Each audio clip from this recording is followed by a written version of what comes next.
Okay, quick video for myself, Harvey Goldman. No cuts, no edits, no filters, and no hair. And as you can see, yes, I'm in a car park. Yes, it is chucking it down with rain. And yes, I'm back on the shaky cam today. So, today's video, really just want to, I guess, go into a few myths that people still believe about finances, about money. And yeah, let's see what thought and opinion is on those. I have got my laptop with me. As I said, I'm waiting to start a gig, so I'm using that time productively. And I have done a little bit of research. So you will see me looking down at my notes. And I will try to look at the camera. So, one of the common myths about money, one of probably the biggest ones, and I've fallen into this myself, is that buying a home is always better than renting. The truth is that renting isn't necessarily throwing money away. Yes, it doesn't give you the same kind of earning capacity, if you like, that a house obviously does, although you, with inflation and everything over the years and interest on your mortgage, you don't necessarily make the huge gains on property that people think you might. But you do make some gains, whereas you don't make any of those renting. However, when you're renting, you do have a lot more opportunity to travel. You have a lot more opportunity to geolocate based on work. And also, of course, you know, if you move somewhere, you move to an area, you don't like it, you can very quickly move away, which is something that perhaps you don't have when you're tied into a mortgage for 20 years. Another common myth is that wealth is about showing off. Now, obviously, this couldn't be less true. I do know people that are fairly wealthy. Certainly by my own standards, I consider them to be fairly wealthy. And they don't go in for designer clothes. They don't wear Nike trainers. They don't even drive particularly flash cars, despite the fact that they can 100% afford to do so. They get their shopping, you know, at the same places that I do, Morrison's and Tesco's. They don't go out for bougie meals or designer food and all the rest of it. They live humbly. And I think this is one of the traps that people fall into. And I've definitely fallen into this myself. When I got my first well-paid job for the area, it saw me get a pay increase of about £8,000 a year over what I was originally on, which was a huge sum of money at the time. And my lifestyle very quickly crept up to meet that extra income. It didn't take very long at all. I'm talking probably 2 paychecks, and suddenly I was living, you know, like I was a rock star, going out and eating meals 3 times a week and buying more expensive clothes, upgrading my TV and all the rest of it. True wealth, people generally don't do that. They tend to be more reserved. They tend to know the value of money. That's something that obviously many people in the working class aren't taught at schools, and I do get the feeling that's probably by design than anything else. However, if you get the chance, educate your kids, just as I've educated mine on the benefits of things like compound interest and also leveraging debt. So another one, speaking of debt, is that you should pay off debt before saving. So again, certain types of debt, it depends if it's good debt or bad debt. It definitely depends if it's high interest debt. Now, one of the other traps that people fall into, certainly when getting into debt, besides getting a property and getting a mortgage, which is obviously the biggest thing that most of us will ever finance, when people buy a car. Now, my last couple of cars I've bought financed. I've done like a HP deal where I've put, you know, a X £1,000 deposit down, and then you pay the rest without a balloon payment, so you just own the vehicle at the end of the 2 or the 3 years or whatever the loan term is.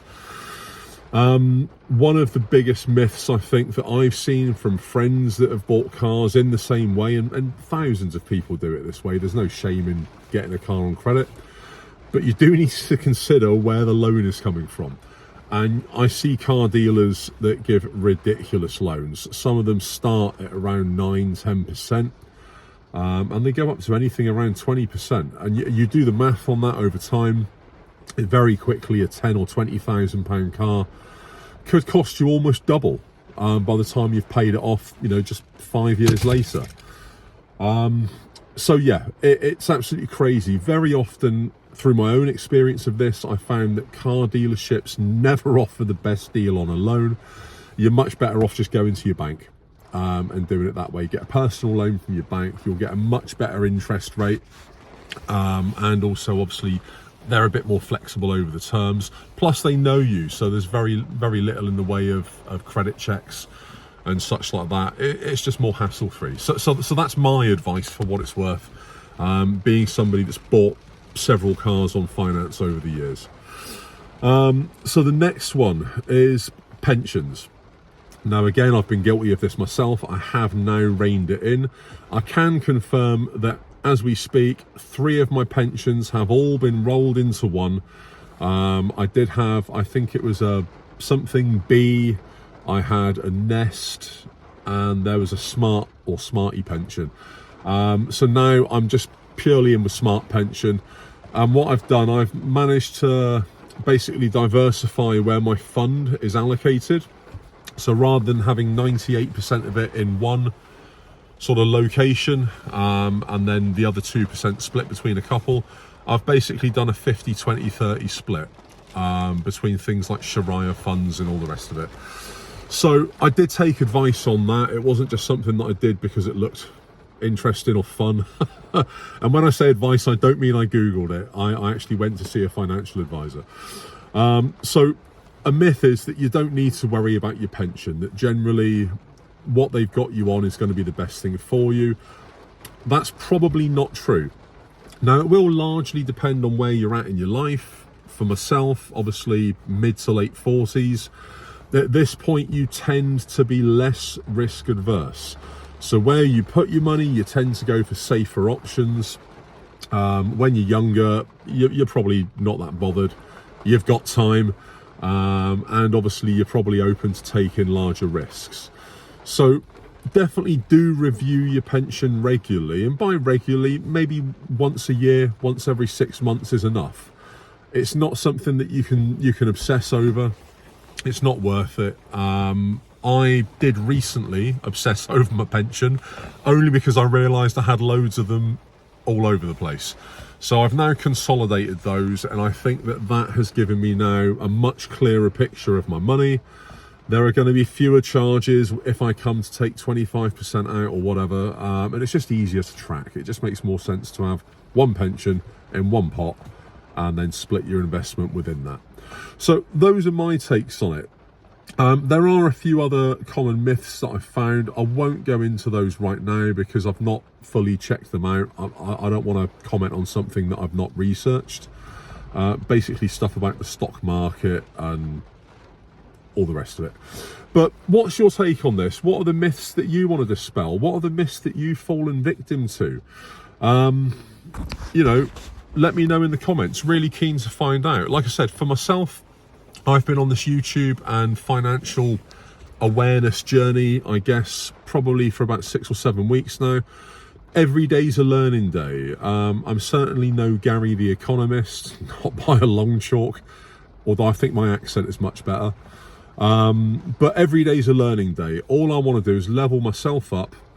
If I can level anybody else up with me, fantastic. Let's all just be better, do better, and get more from our money if we can. You know, yeah, that's it. Anyway, I'm about to start a gig. Hopefully I'll be home before 8 o'clock tonight, so I can start my weekend before waking up at 4 o'clock in the morning to start my 9 to 5 tomorrow. Oh, the joy. Goldman, peace out.